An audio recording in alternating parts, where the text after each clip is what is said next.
Gold, trusted gold buyers. మీరు తాకట్టు పెట్టిన బంగారాన్ని విడిపించి ఈ రోజు ఉన్న మార్కెట్ ధరకు కొనబడను. ఇక్కడ 2-3 కాలేజెస్ ఉన్నాయి. మాస్ కమ్యూనికేషన్ కోర్స్ ఉంది. It's almost like visual communication. కానీ స్పోర్ట్స్ కోటా గురించి మాట్లాడదామని. అంటే మీకు cricket 90% of the time you'll be playing cricket కాబట్టి కాలేజ్కి అటెండెన్స్ ఈ ప్రాబ్లమ్స్ వస్తాయి. సో మాట్లాడదాం అంటే we went to Saint Mary's Yusuf కూడా.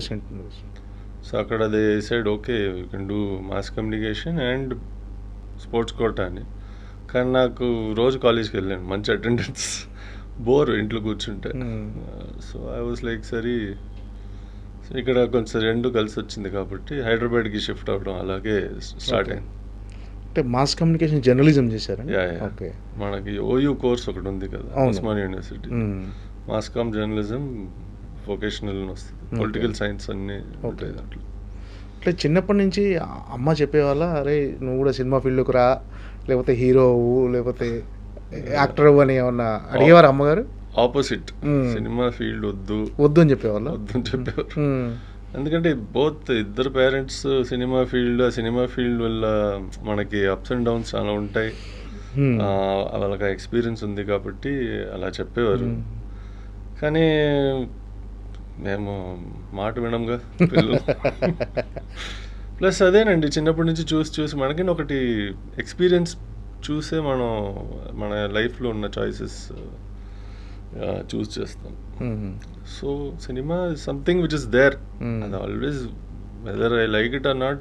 నాకు చిన్నప్పటి నుంచి నా చుట్టూ ఉండింది, ఇంట్లో సినిమా, బయట సినిమా, ఎక్కడికి వెళ్ళినా సినిమా అంతే.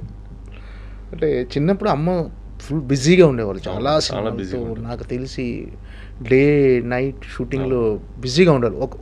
ఒకే ఇయర్లో అమ్మ నటించిన ఒక 25 సినిమాలు రిలీజ్ అయినాయి. అది నిజంగా చాలా రికార్డు. ఒకే ఇయర్లో 25 సినిమాలు రిలీజ్ అవ్వటం. అంత బిజీగా ఉండే టైంలో మీకు టైం కేటాయించే వాళ్ళ అమ్మ?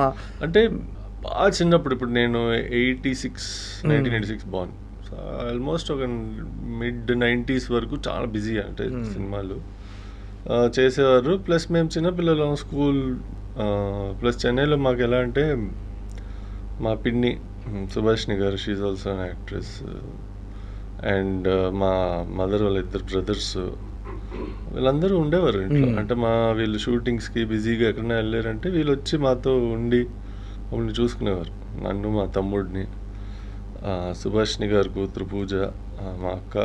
సో మేమందరూ కలిసి ఉండి అంత మిస్ చేసేవాళ్ళం పేరెంట్స్ని. కానీ ఒక once in 10 days, once in 2 weeks కలిసేవాళ్ళం. ఎంత అక్క ఉన్నా, మావయ్య ఉన్నా, అమ్మ లేని ఫీలింగ్ అనేది, మిస్ అయిన ఫీలింగ్ అయితే డెఫినెట్గా ఎంతవరకు కుదిరితే అంతవరకు ట్రై చేశారు మిస్ అవ్వకూడదని. కానీ అఫ్ కోర్స్ మిస్ చేసాము. ప్లస్ మా మదర్ ఇంకా మిస్ చేసేవారు. అంటే మా చుట్టూ అందరు ఉన్నారు కాబట్టి మేబీ మాకు డిస్ట్రాక్షన్గా ఉండేది. కానీ ఆవిడకి అది లేదు. సో షీ మిస్టర్స్ అలాట్. కొన్నిసార్లు నైట్ ఫ్లైట్ పట్టుకుని వచ్చి కలిసి మార్నింగ్ ఫ్లైట్ పట్టుకుని రిటర్న్ వచ్చేసేవారు హైదరాబాద్కి అంతా. ఓకే. సో ఇలాంటివి జరిగాయి. అంటే కొన్ని రోజులు మీకోసం సినిమాలు కూడా వదులుకున్నారని తెలిసింది, కొంత గ్యాప్ ఇచ్చారు. అలాంటి సినిమా మా కోసం అంటే మా కోసం ఏమి ఆవిడ గ్యాప్ ఏమి ఇవ్వలేదు. మేజర్ ఏమంటే ఆ గ్యాప్స్ మేబీ బికాస్ ఆవిడకి మధ్యలో రిటైర్ అవుదాం అనుకున్నారు. మళ్ళీ 2 years తర్వాత ఆవిడకి మళ్ళీ బోర్ కొట్టి అదొకటి. రెండోది చెన్నై నుంచి ఇండస్ట్రీ ఇక్కడికి షిఫ్ట్ అయింది హైదరాబాద్కి. షిఫ్ట్ అయినప్పుడు కొన్ని అవకాశాలు కొన్ని తగ్గాయి అప్పుడు. సో మళ్ళీ పిక్టప్ అగైన్. మా నాన్న తమిళ అమ్మాయి వచ్చినప్పటి నుంచి మళ్ళీ her career is second innings అని చెప్పొచ్చు, బాగా పికప్. ఓకే. అంటే ఆన్ స్క్రీన్ చూస్తే అమ్మని ఏమనిపిస్తుంటుంది మీకు? అంటే ఇప్పుడు మదర్ క్యారెక్టర్లు చేస్తున్నారు, మదర్ క్యారెక్టర్లకు కేర్ ఆఫ్ అడ్రస్ జయసుధ గారు. సార్ అమ్మని ఆ క్యారెక్టర్స్ చూసిన మీకు ఏమనిపిస్తుంటుంది? అసలు ఐ నో షీఈ్ యాక్టింగ్, బయట అలా ఉండరు. అమ్మ నాన్న తమిళ అమ్మాయి ఒక సినిమా కొంచెం బయట ఎలా ఉంటారు అలాగే ఉన్నారు. సో ఆ సినిమా కొంచెం మేము కనెక్ట్ అయ్యాం, లేకపోతే తెలిసిపోతుంది. అంటే ఫస్ట్లో చాలా సినిమాలో సడన్గా చనిపోవడం ఇలాంటివి జరిగేవి. అంటే I'm talking about older movies. అప్పుడు ఆబ్వియస్లీ ఏడుపు వచ్చేది, అయ్యో ఏంటిది అని. బట్ చిన్నపిల్లలం కదా, part of the what you call childhood.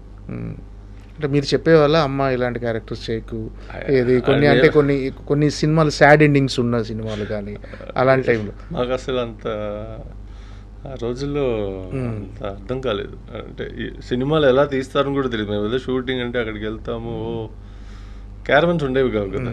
So it used to be like అందరూ సరదాగా అందరు కలిసి కూర్చుని ఫుడ్ తిందామని మేము ఏంటి అందుకే వెళ్ళేవాళ్ళం. షూటింగ్స్కి వెళ్ళినా correct lunch time, evening snacks time అలాగే వెళ్ళేవాళ్ళం. సో ఆ మెమరీస్ అలా ఉండేది. మేము ఎప్పుడు నువ్వు ఇలాంటి సినిమాలు చేయక అలాంటి సినిమాలు చేయని ఎప్పుడు చెప్పింది. ఓకే.